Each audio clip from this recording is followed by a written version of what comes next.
Success is a vehicle which moves on wheels called hard work and discipline, but journey is impossible without fuel called self-confidence. Hello everyone, welcome back to my YouTube channel Legal World. As in the series of legal and constitutional history, I have discussed various questions which were important for the examination point of view. मैंने legal और constitutional history की series start की थी, उसके अंदर कई important question मैंने examination purpose से यहाँ पे डिस्कस किए हैं। तो सबसे पहले मैंने आपको लीगल हिस्ट्री डिस्कस की थी, जो मैं आपकी वीडियोज़ में कंप्लीट कर चुकी हूँ। और अब मैंने सेकंड सीरीज स्टार्ट की थी, डैट वाज कॉन्स्टिट्यूशनल हिस्ट्री। अब कॉन्स्टिट्यूशनल हिस्ट्री से रिलेटेड क्वेश्चंस मैंने शुरू किए थे और इसमें मैं एक क्वेश्चन पहले डाल भी चुकी हूँ, that was about the first law commission के बारे में। And now I will discuss about the second question, that is the discussion about the second law commission, it's reports and codes proposed by this commission. If we talk about the second law commission, firstly I will discuss with the background of second law commission. यदि हम second law commission की बात करते हैं तो it was appointed on 9th November 1853 for a period of 3 years. ये 9 नवंबर 1853 को appoint किया गया था और 3 साल के लिए इसको अपॉइंट किया था। पीरियड वाज 1853 टू 1856, 1853 से लेकर 1856 तक का इसका पीरियड रहा था। और इसके चेयरमैन थे John Romilly, under the chairmanship of John Romilly, having the 7 members. और इस कमीशन के अंदर टोटल मिला के 7 मेंबर थे, जिसके अंदर आपके चेयरमैन जो जॉन रोमेली थे वो भी शामिल थे। And the commission held it's meeting at London till the middle age of 1856। यदि हम देखें कि कमीशन जो फर्स्ट लॉ कमीशन था, इसकी जो मीटिंग्स थी वो 1856 तक लंदन में हेल्ड की गई थी। एंड इस submitted report after the examine the proposal of first law commission.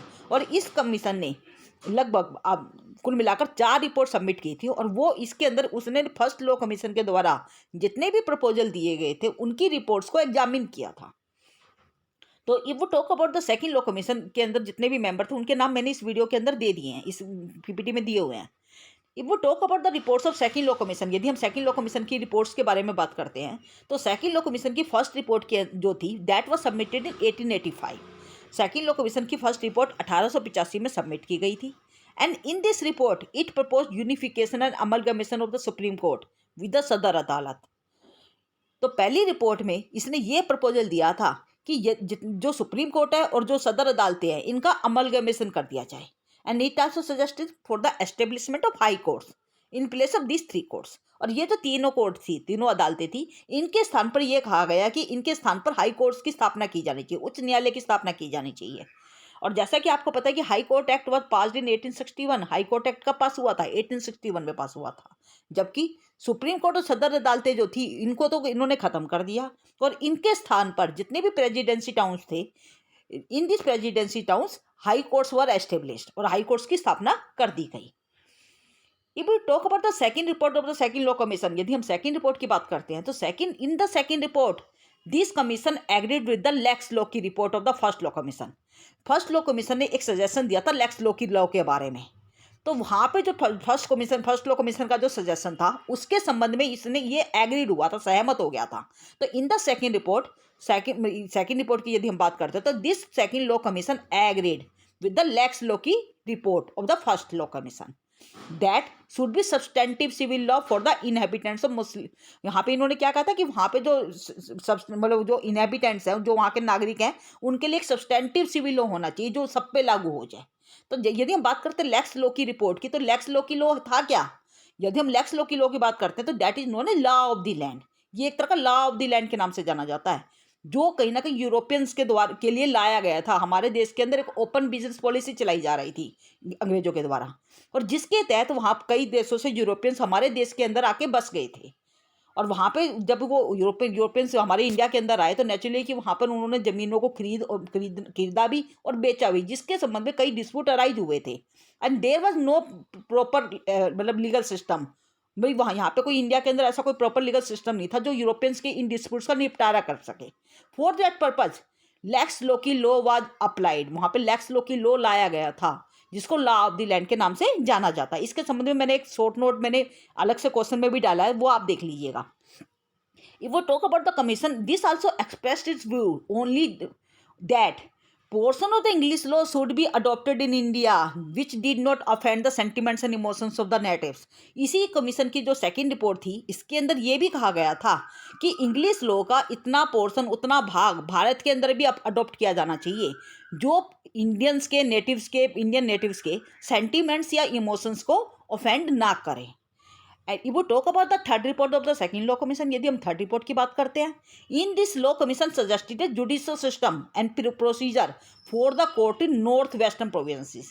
ये इन द थर्ड रिपोर्ट, इसने अपनी थर्ड रिपोर्ट के अंदर वहाँ पे जो नॉर्थ वेस्टर्न प्रोविंसेस थे तो उनके लिए एक जुडिशियल सिस्टम की केस के संबंध में सजेशन दिया था, सुझाव दिया था। जैसे मैंने आपको क्या बताया कि इन this law commission suggested a judicial system procedure for the courts in north western provinces, क्योंकि नॉर्थ वेस्टर्न जो प्रोविंसेस थे उनके लिए कोई जुडिशियल सिस्टम नहीं था, प्रॉपर जुडिशियल सिस्टम नहीं था। उसका अभाव होने की वजह से इन्होंने यहाँ पे सजेशन दिया था कि जो नॉर्थ वेस्टर्न प्रोविंसेस है उनके लिए भी एक जुडिशियल सिस्टम होना चाहिए। If we talk about the last report, that is the fourth report of the second law commission. In the fourth report this law commission proposed a judicial plan for the presidencies of Bengal and Madras as a uniform pattern। यहाँ पे इन्होंने fourth report में ये कहा था कि जो बंगाल और मद्रास की जो प्रेसिडेंसी टाउन्स हैं उनके लिए प्रॉपर जुडिशियल प्लान होना चाहिए जो एक यूनिफॉर्म पैटर्न पे आधारित होना चाहिए। तो this was the report of the second law commission. ये सारी की सारी मैंने 4 रिपोर्ट आपको बताई है सेकंड लॉ कमीशन की।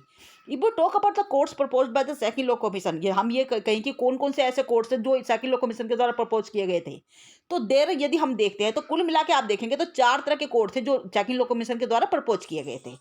The second law commission of the British India submitted 4 draft codes. इसने 4 कोड मतलब ड्राफ्ट कोड प्रिपेयर किए थे। And the second law commission of the British India contributed to the legal reform, और कहीं ना कहीं इसने इन कोड्स को मतलब ड्राफ्ट को तैयार करके एक तरह से लीगल रिफॉर्म में काफ़ी मतलब कंट्रीब्यूशन भी किया था। तो वो कौन से 4 ड्राफ्ट थे? जैसे कि आपको पता कि सबसे पहला ड्राफ्ट है इंडियन पैनल कोड वाला, और जैसे कि मैंने आपको फर्स्ट लॉ कमीशन का जो पहला क्वेश्चन बताया है उसके अंदर मैंने ये भी डिस्कस किया कि जो फर्स्ट इंडियन पैनल कोड का जो ड्राफ्ट था that was originally prepared by the Lord Macaulay. वो लॉर्ड मैकाले जी को 1837 में ही तैयार कर दिया गया था, बट लॉर्ड मैकाले वापस इंग्लैंड चले गए जिसकी वजह से वो ड्राफ्ट लागू नहीं हो पाया था, उसको बिल मतलब कानून नहीं बना पाए थे। तो परंतु यहाँ पे देखा जाए तो ये जो इंडियन पैनल कोड का जो ड्राफ्ट था इसी कोड को सेकंड लॉ कमीशन के द्वारा रिवाइज किया गया। रिवाइज किसने किया था? सर बार्निस पीकॉक के द्वारा। तो क्या बताएंगे? इन panel draft of 1860 was form based on the panel code जो 1837 के में जो लॉर्ड मैकाले जी ने तैयार किया था। That was introduced by the first law commission, जो फर्स्ट लॉ कमीशन के द्वारा तैयार किया गया था। It was revised by the sir varnish peacock who was one of the member of the second law commission and it was finally enacted इन 1860। तो जो Lord Macaulay जी ने 1837 में ड्राफ्ट तैयार किया था उसी ड्राफ्ट को सेकंड लॉ कमीशन के एक मेंबर सर बार्निस पीकॉक के द्वारा रिवाइज किया गया और बाद में फाइनली इसे 1860 में अनेक्ट कर दिया गया।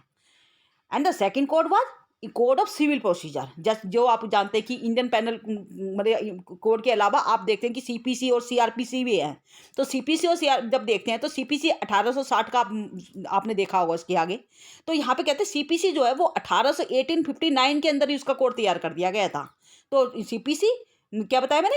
Introduction of the code of CPC in 1859, इसका जो ड्राफ्ट था that was prepared by the second law commission. If we talk about the third draft that was the law of limitation act, ये भी 1859 के अंदर ही तैयार किया गया था by the second law commission. And the last draft was draft of criminal procedure code. Criminal procedure code का जो ड्राफ्ट है that was also prepared by the second law commission in 1861। तो these are the certain draft codes which were prepared by the second law commission. ये second law commission के द्वारा 4 draft code तैयार किए गए थे। That was IPC, CrPC, CPC and the limitation act. तो these are the 4 draft code that were prepared by the second law commission, that was introduced by the second law commission. तो this was all about the second law commission. ये सारे के सारे जो मैंने आपको question बताए ये सारे के सारे सेकंड लॉ कमीशन के बारे में थे। If you have any doubt then you must put down in the comment section and don't forget to like, share and subscribe this channel for the further update. Thank you.